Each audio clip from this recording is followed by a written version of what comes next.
રાજ્યમાં ચાંદીપુરા વાયરસના નોંધાઈ રહેલા કેસોને ધ્યાનમાં રાખીને પોરબંદરની સિવિલ હોસ્પિટલ સંપૂર્ણપણે સજ્જ બની ગઈ છે. ત્યારે બાળરોગ વિભાગમાં 6 વિશિષ્ટ આઈસીયુ બેડ સાથેના અલગ વોર્ડ તૈયાર કરવામાં આવ્યા છે. રાજ્યમાં ચાંદીપુરા વાયરસને લઈને આરોગ્ય વિભાગ એલર્ટ મોડમાં છે. ત્યારે પોરબંદર જિલ્લા આરોગ્ય તંત્ર અને ભાવસીજી સરકારી હોસ્પિટલ દ્વારા પણ તમામ જરૂરી તકેદારીના પગલાં લેવામાં આવ્યા છે. આરોગ્ય વિભાગ અને રાજ્યની હેડ ઓફિસ સાથે સતત વિડીયો કોન્ફરન્સ યોજી મળેલી માર્ગદર્શિકા મુજબ હોસ્પિટલમાં વિશેષ તૈયારીઓ કરવામાં આવી રહી છે.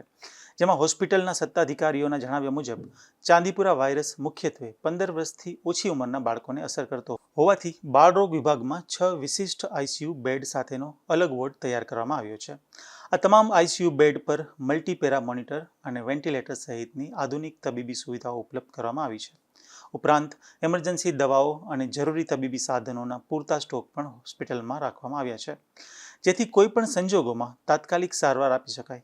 ચાંદીપુરા વાયરસ સેન્ડ ફ્લાય એટલે કે રેત માખી દ્વારા ફેલાતો હોવાથી ચોમાસાની ઋતુમાં ખાસ સાવચેતી રાખવા આરોગ્ય વિભાગે અપીલ કરી છે.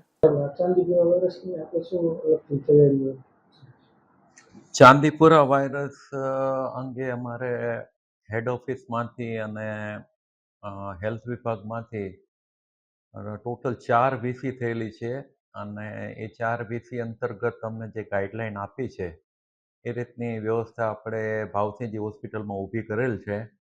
જેમાં આ રોગ મુખ્યત્વે 15 વર્ષથી નીચેના બાળકોને થતો હોય આપણે પીડિયાટ્રિક વોર્ડમાં એની 6 આઈસીયુ બેડ તૈયાર રાખી છે. જેની અંદર મલ્ટીપેરા મોનિટર, વેન્ટિલેટર તેમજ જરૂરી દવાઓ અને સાધનોનો સમાવેશ કરેલ છે. જે બચાવ કામગીરી છે, જે પ્રિવેન્ટિવ કામગીરી છે, જેમ કે એ રેત માખીથી થાય છે, તો ચોમાસાની સિઝનની અંદર જે દિવાલોમાં ઝીણી તિરાડો પડી ગઈ હોય એ બધાનું કામકાજ જે પીઆઈયુ દ્વારા પૂરું કરવામાં આવેલ છે હોસ્પિટલનું. અને અટકાયતી પગલાં આપણે લઈએ છીએ, જ્યાં જરૂર લાગે ત્યાં કોર્પોરેશનને કહી અને પાવડરનો અને દવાનો છંટકાવ કરેલ છે.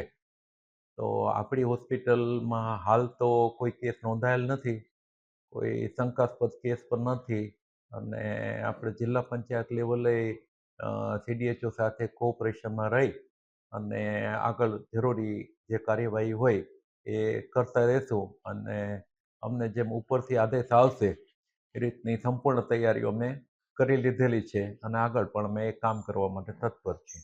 આભાર. ઘરની દિવાલોમાં પડેલી તિરાડો, ભેજવાળી જગ્યાઓ તથા ગંદકીના વિસ્તારોમાં સેન્ડ ફ્લાયનો ઉપદ્રવ વધવાની શક્યતા રહેતી હોવાથી સ્થાનિક મહાનગરપાલિકા અને નગરપાલિકાના સહયોગથી જંતુનાશક પાવડર અને દવાનો છંટકાવ કરવાની કામગીરી પણ હાથ ધરવામાં આવી રહી છે. આરોગ્ય વિભાગે વાલીઓને પણ અપીલ કરી છે. નિપુલ પોપટ સાથે અશોક થાનકી, ગુજરાત ન્યૂઝ, પોરબંદર.